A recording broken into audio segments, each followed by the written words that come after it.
Hello, everyone, and welcome to the Outliers YouTube channel and podcast series and our program, Get to Know.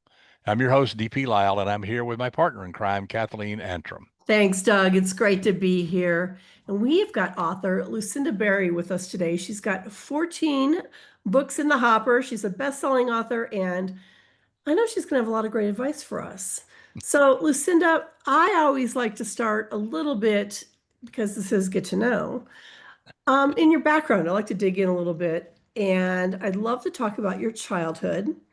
And whether you feel your childhood contributed to you becoming an author, were you an introverted child, an extroverted child? Did you do athletics? Did you read a lot? Did you have imaginary friends? We always like to hear about the imaginary friends. I So, don't know if anyone's ever asked me if I had imaginary friends before. so tell us. So that might be a first. So early childhood, I actually grew up in like rural Minnesota. So a super small town in southern Minnesota. I have, you know, I was like one of those kids that was like always reading. So I was like a reader even like before I was a writer, right? If you've ever heard like Oprah talk, like my experience was with books and writing because the two of them are very like closely intertwined for me. Is very similar, right? It was like books were this like incredible escape for me. Um, from my life and my childhood and everything that was happening.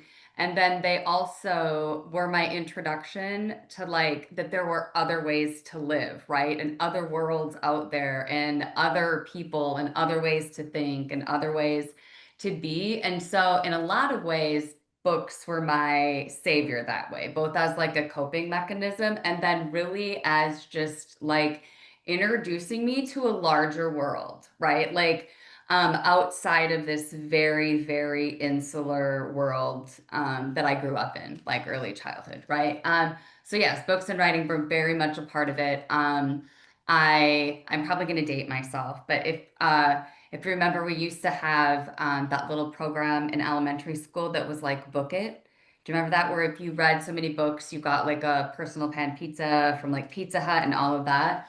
And so I don't know what year it was. It was maybe like second or third grade.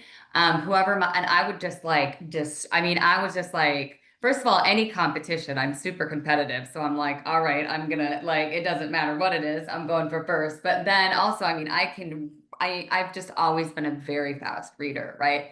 So the teacher actually called my parents and was like, I'm not sure she's reading all these books. Like, I think she's really just trying to get all this pizza. And my mom was like, no, she's like really reading all of these books, you know? So yeah, but I was also very, very athletic. I've always been in sports, sort of from the jump. My brother is like 19, 20 months apart, so we're very close in age. So I was like always competing and doing things with him and all of that. Yeah. So early childhood was very rural Minnesota. How about imaginary friends? Did you have any of I those? didn't have imaginary friends, but I very much, as soon as I started creating stories, so I really started writing stories in like first and second grade. And my mom even like she's like actually kept some of them, you know. So I wouldn't say that they were imaginary friends, but I very much um like this one that I wrote that was about a unicorn, right? Like I very much lived in that unicorn world, right? Like in third grade, whenever it was that I was writing it. So yeah. Very cool. And then I've been lots of places since then. So when But did yeah, you that's where did I you have started. another career prior to becoming a writer? I believe you might have been a psychologist. And tell us about that and how you got into that and why. And then how did you make the transition to writing full time? Ooh.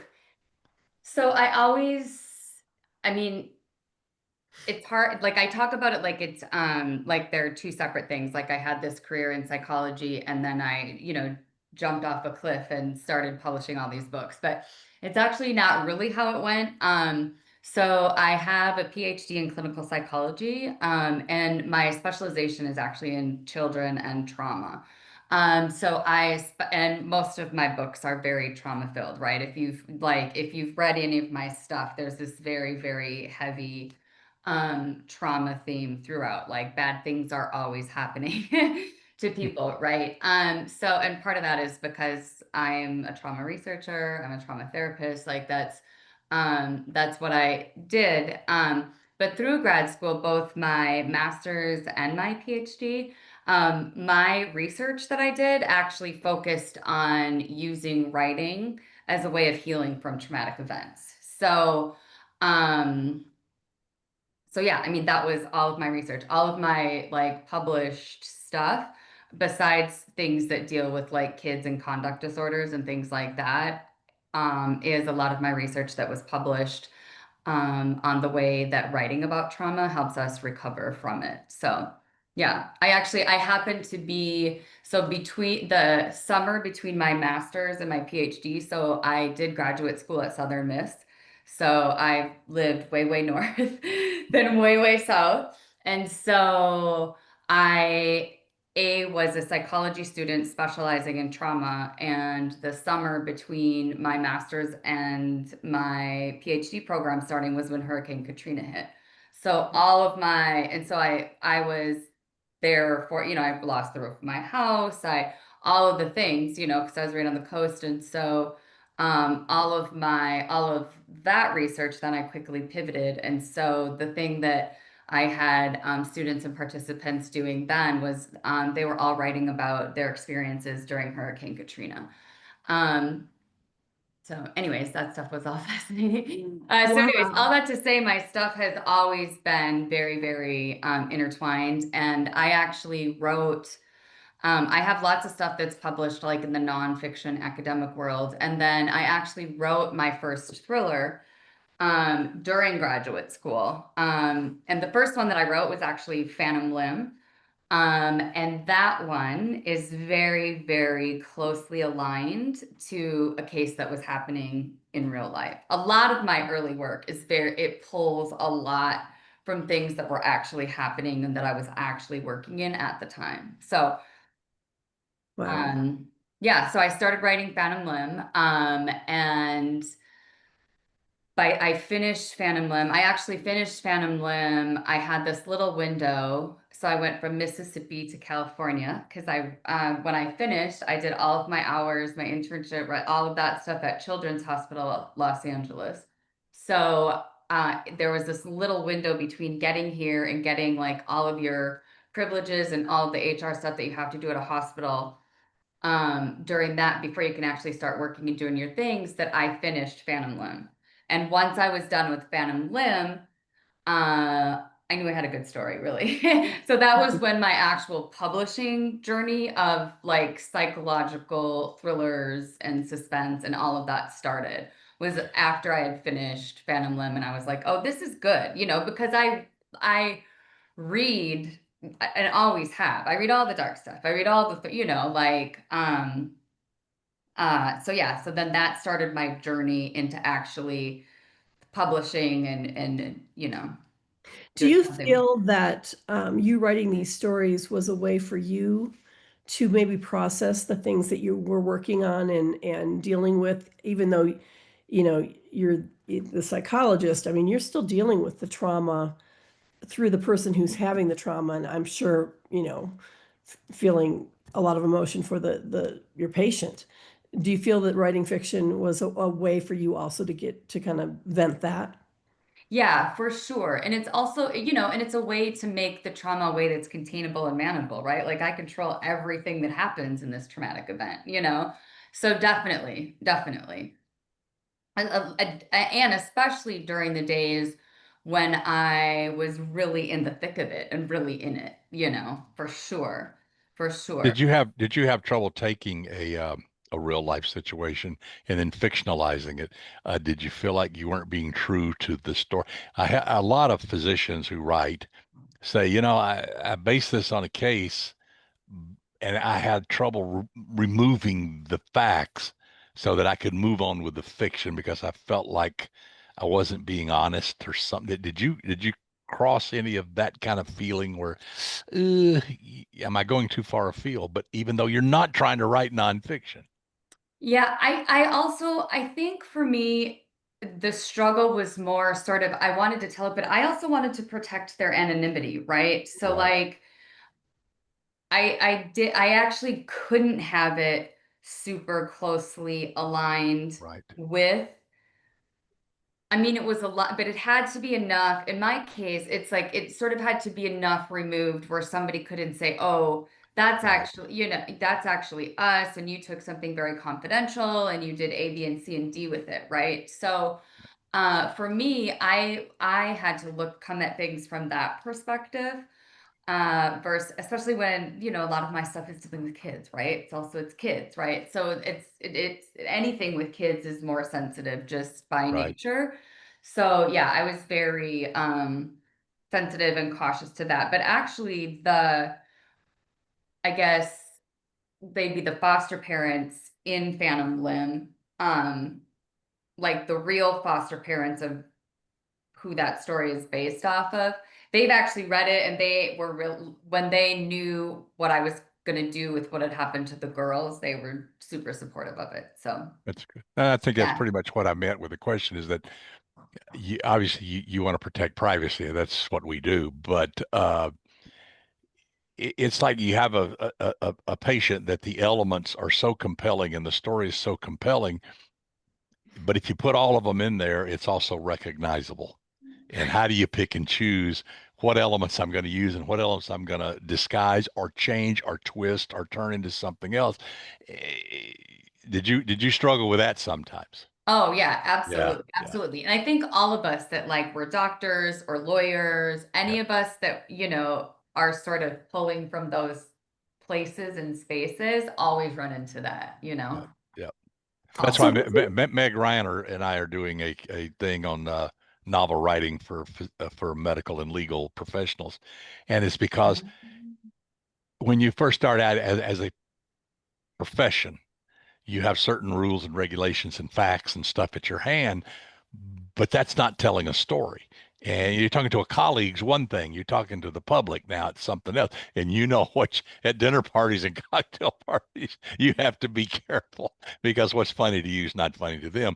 Um, so teaching them how to write fiction, that's exactly what you're talking about here. You had to learn to step outside of reality to create a good story.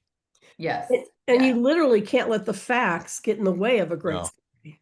Right. Well, so it's funny that you say that. There's the book that immediately comes to mind is so I have this book under her care, and there's this section where there's like psychological testing happening, right? Like the person in the book is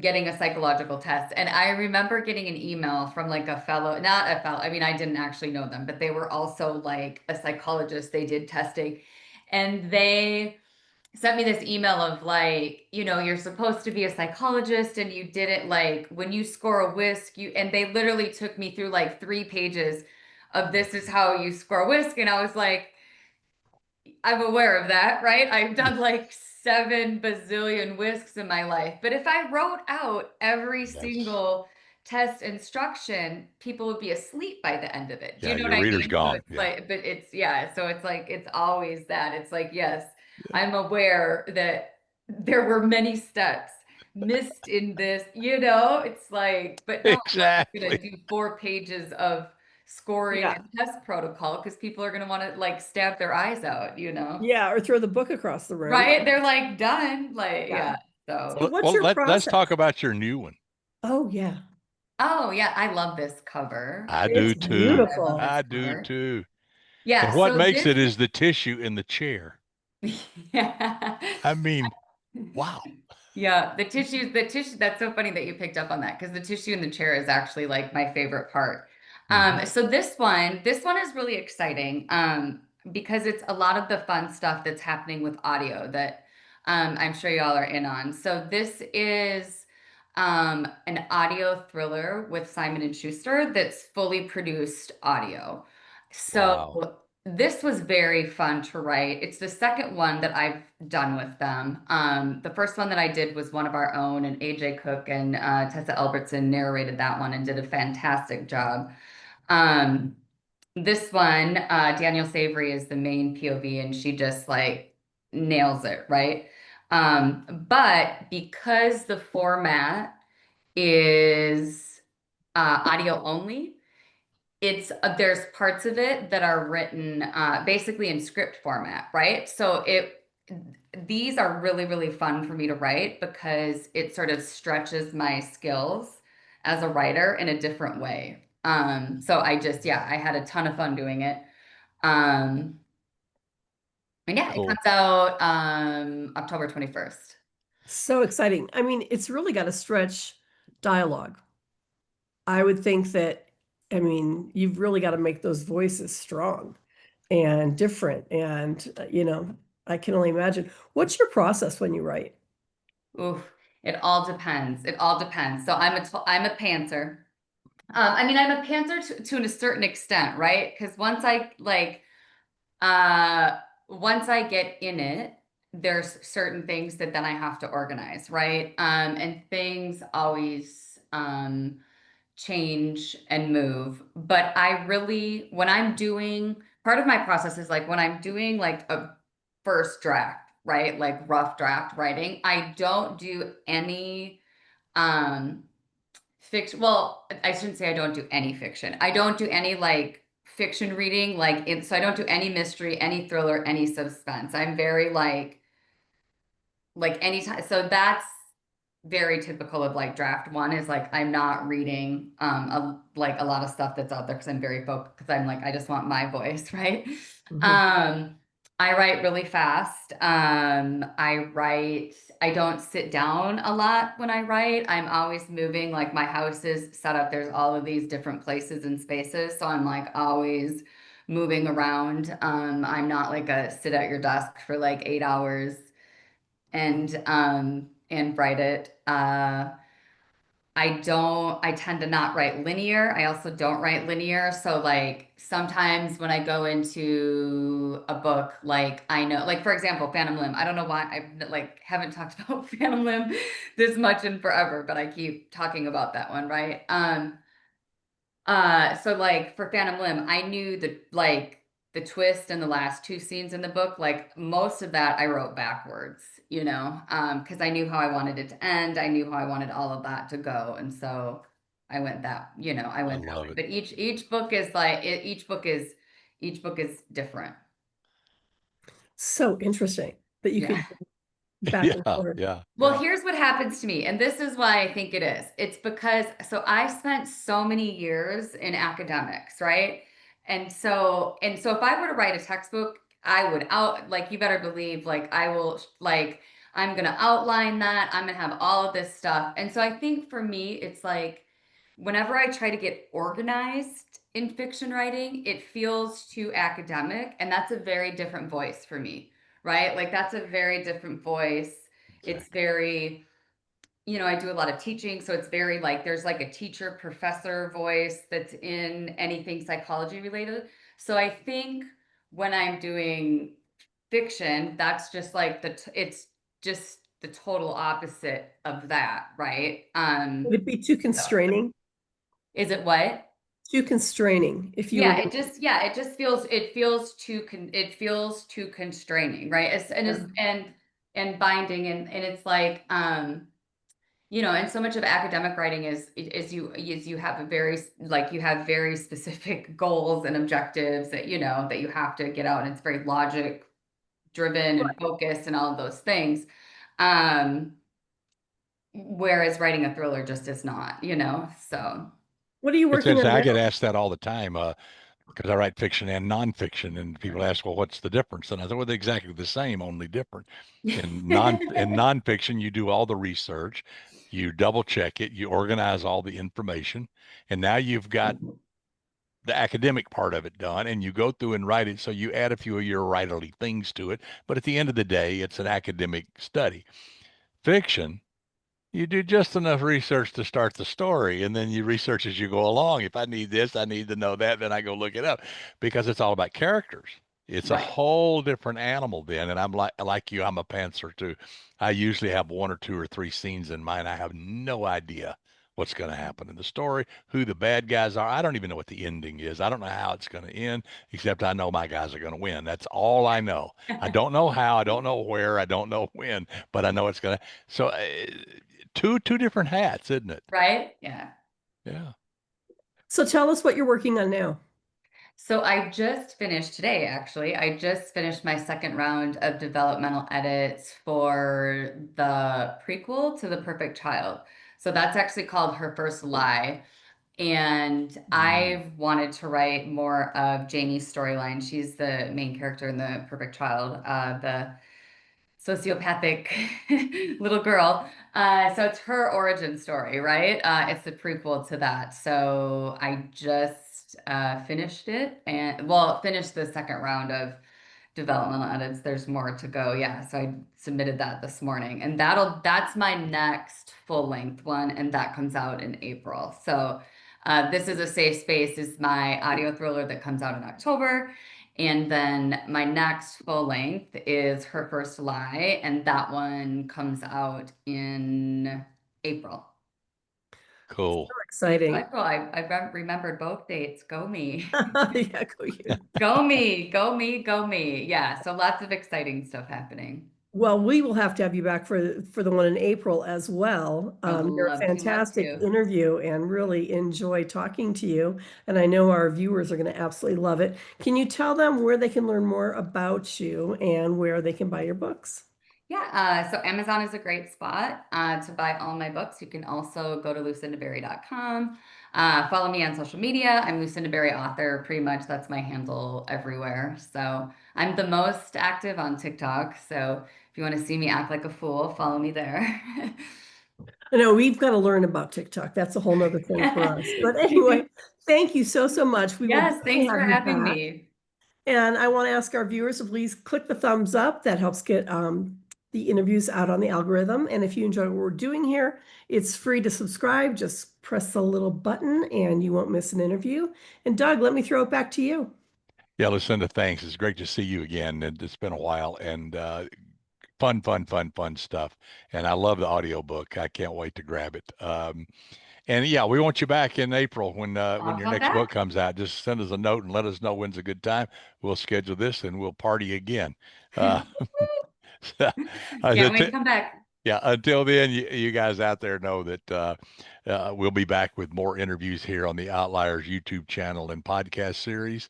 And until then, keep reading, keep writing, keep having fun, and try not to get caught.